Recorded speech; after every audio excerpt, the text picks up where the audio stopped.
Assalamualaikum alaikum wa rahmatuhu wa barakatuh. This is Radwa Ali with you.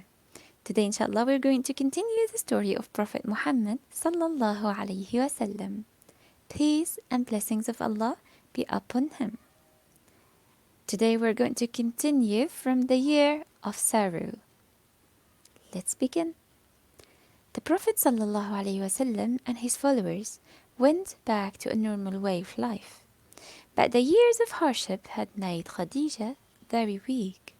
She became ill, and soon afterwards she died. Thus the Prophet Muhammad sallallahu alaihi wasallam lost his beloved wife and friend, the first person to accept Islam and support him. She had been a refuge from all his troubles, and through her good-heartedness, the best company in his suffering. He had loved her very much. This happened in 619 AD, the year which became known as the Year of Sarrow. Soon after this, the Prophet Muhammad's uncle and protector, Abu Talib, also died. Abu Talib had been one of the most respected men in Mecca, one of the elders of Quraysh. Even though he had never been a follower of Islam, he had protected the Prophet ﷺ against his enemies. Not only was this a sad occasion for the Prophet ﷺ, but also a dangerous one. According to Arab custom, anyone who is under the protection of another is safe, so long as his protector lives. Now, with the death of his uncle, the Prophet's protection was gone. The Prophet's enemies rejoiced to see him so sad, without a wife to console and comfort him, and without his uncle to protect him. They began to treat him worse than ever before. Even small children insulted him. One young man actually threw some filth on the Prophet's head.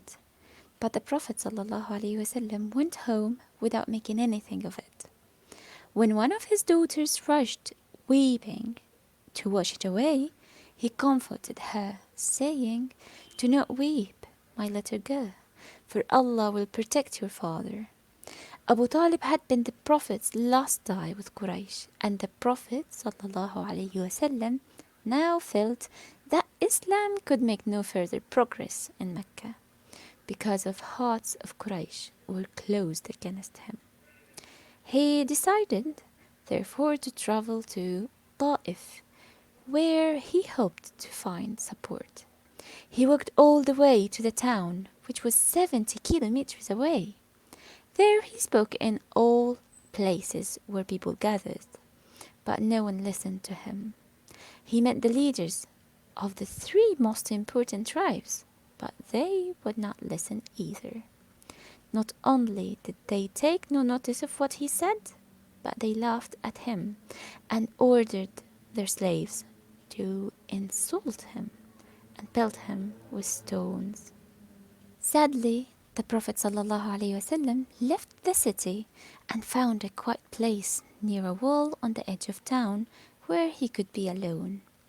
There he prayed to Allah in these words: "To you, my Lord, I complain of my weakness, lack of support, and the humiliation I am made to receive. Most compassionate and merciful, you are the Lord of the weak, and you are my Lord.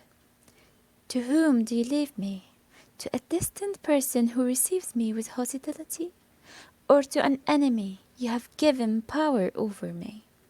As long as you are not displeased with me, I do not care what I face. I would, however, be much happier with your mercy.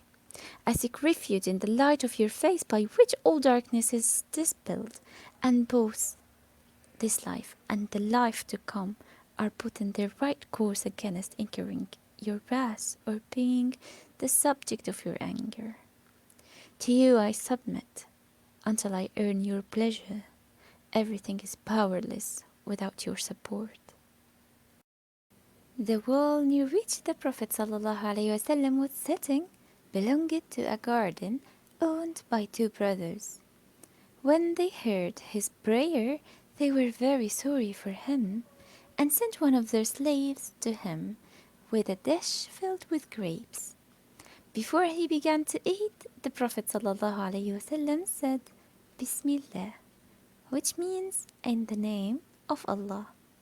The servant, whose name was Abbas, was very surprised at these words, which he had never heard before. By Allah, said Abbas, this is not the way the people of this country speak. Prophet Muhammad ﷺ said, then from what country do you come, Abbas, and what is your religion? Abbas said, I am a Christian from the Assyrian town of Nineveh.